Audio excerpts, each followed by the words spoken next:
So there's one thing that's kind of a bummer about these, but there's one thing that I like a lot. So these are smart Wi-Fi bulbs by Linkind. Let me tell you all about them. Hey there, welcome back to the channel. Thanks for being here. Let's jump right into this. So first of all, these things work on multiple different platforms. They work on Google Home, She Who Should Not Be Named by Amazon, HomeKit, SmartThings, and of course their own proprietary app called AI Dot. They take as little as 1 watt and they go up to 9 watts. They provide 800 lumens, which they say is the same as a 60-watt incandescent bulb. You can adjust the color temperature from 1800K to 6500K. You can also change the colors, and they claim that they have 16 million colors. I'm not going to test that.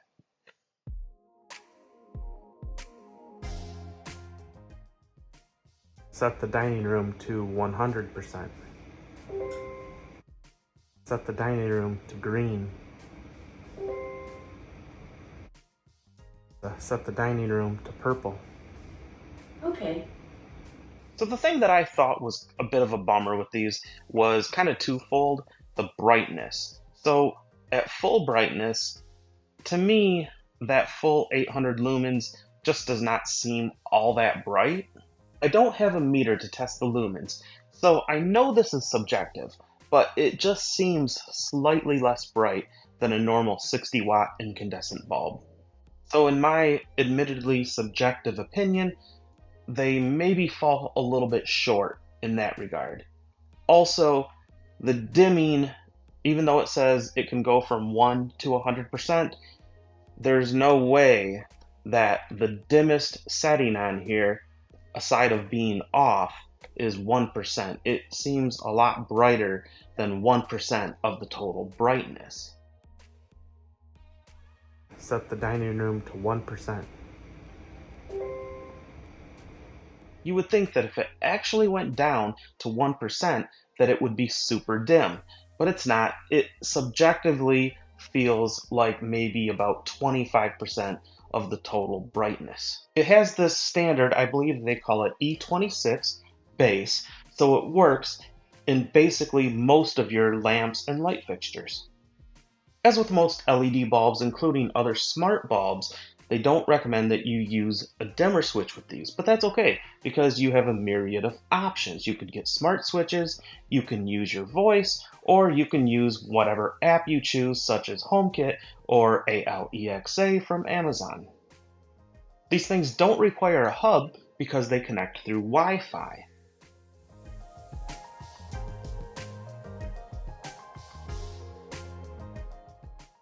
But that brings me to the thing that I was absolutely delighted with. And that is, even though these don't support connecting to 5 gigahertz Wi-Fi, they had absolutely no trouble connecting at all.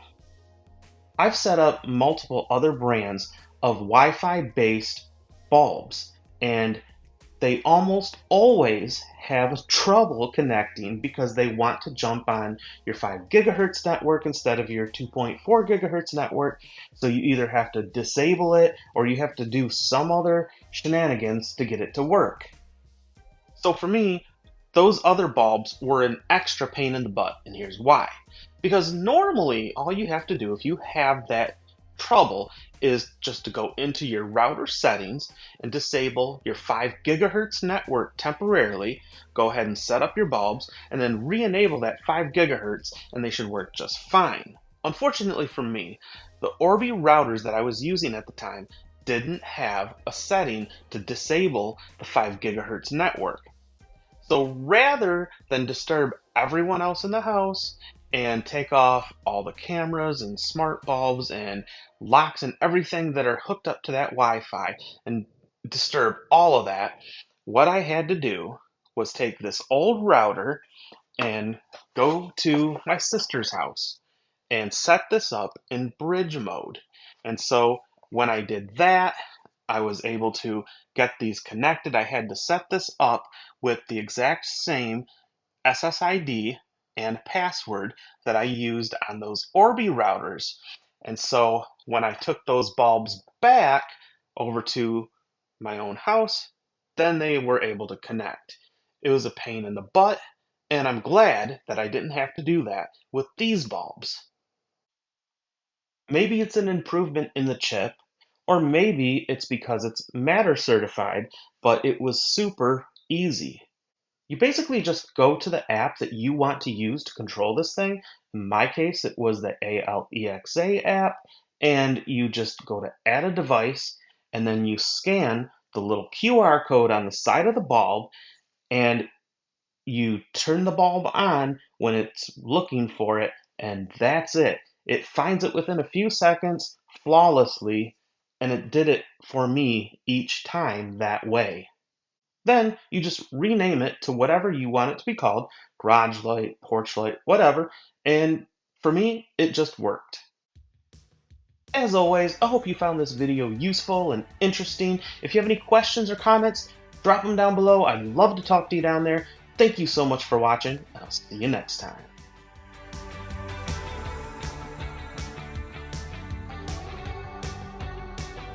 Temporarily set up your bulbs, and then go ahead and re-enable the 5 giga, bleh,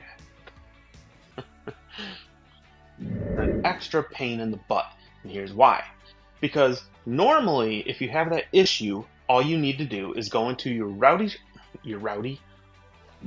So these are,